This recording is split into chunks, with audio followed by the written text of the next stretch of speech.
शास्त्री जी हैं जो वो कहते हैं हम मोह माया से जुड़े हुए हैं, हम मोह माया से जुड़े हुए हैं, मोह माया से दूर रखिए।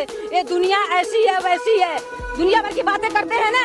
हम उनसे ये कहना चाहते हैं कि भागवत कथा जब करवाता है कोई तो इनकी कथा जो है 1 करोड़ से नीचे नहीं होती है। जब ये मोह माया से जुड़े नहीं है, जनता के लिए सेवा कर रहे हैं, तो यहाँ के फ्री में भागवत करे ना, कहीं पे जनता को सुनने को मौका देना। 1 करोड़ से नीचे।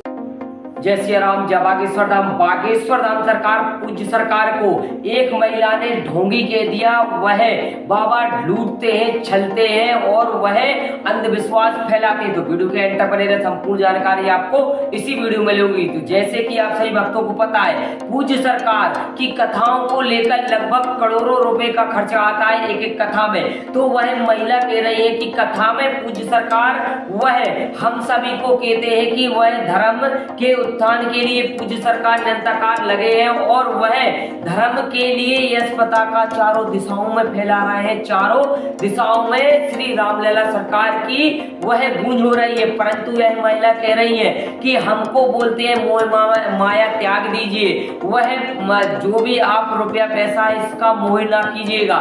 परंतु 1-1 करोड़ की यह कथा क्यों होती है पूज्य सरकार की? आखिरकार वह इतनी महंगी कथा क्यों होती है बागेश्वर बाबा की? तो इस बारे में विषय में चर्चा करेंगे। परंतु वह क्लिपिंग आपने देखी होगी, पुनः आपको फिर से थोड़ी सी क्लिपिंग दिखा रहा हूं कि आखिरकार क्यों बागेश्वर बाबा की इस तरीके से यह महिला बुराई कर रही है, क्यों उन पर इतने बड़े बड़े वह आरोप लगा रही है कि वह ढोंगी है, छलते हैं, बाबा लूटते हैं। क्यों पूज्य सरकार को इस तरीके से बोल रही है? आखिर इसका क्या वह उद्देश्य है उस महिला का कि पूज्य सरकार को इस तरीके से वह बोलने का वह किसने इसको ऑर्डर दे दिया?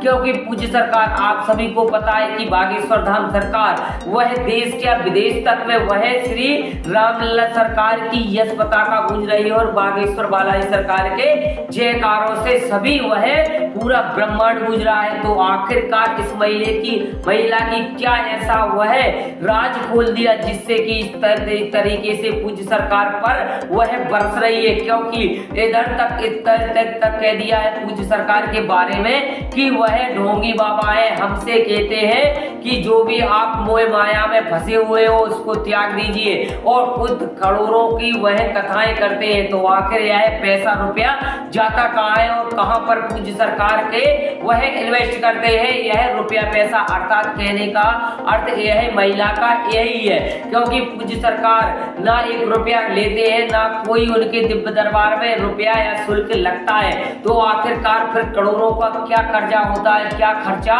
उनके पूज्य सरकार की वह कथाओं में आता है? तो आपको मैं बता दूं, लगभग वह पंडाल पूज्य सरकार का जो पंडाल बनता है वह लगभग 20 से 25 लाख रुपए का पंडाल बन जाता है और वह भोजन की व्यवस्था जो भी तमाम ऐसी व्यवस्थाएं रहती है पूज्य सरकार अपनी समितियों से करवाते हैं। तो अर्थात इस तरीके से पूज्य सरकार के बारे में यह महिला बोल रही है। तो अर्थात हम और सभी को सनातन को ही टारगेट कर रही है और ढोंगी और पूज्य सरकार को तमाम ऐसी टिप्पणियां लगा रही है। तो अर्थात आपको पता है दिव्य दरबारों में पर्चा बनता है तो पर्चा भी वह बिफोर टाइम लिखा दिया जाता है और पूज्य सरकार वह चैलेंज के साथ बोल देते हैं जो भी हो आप उठाकर लाइए उसी का पर्चा हो जाएगा।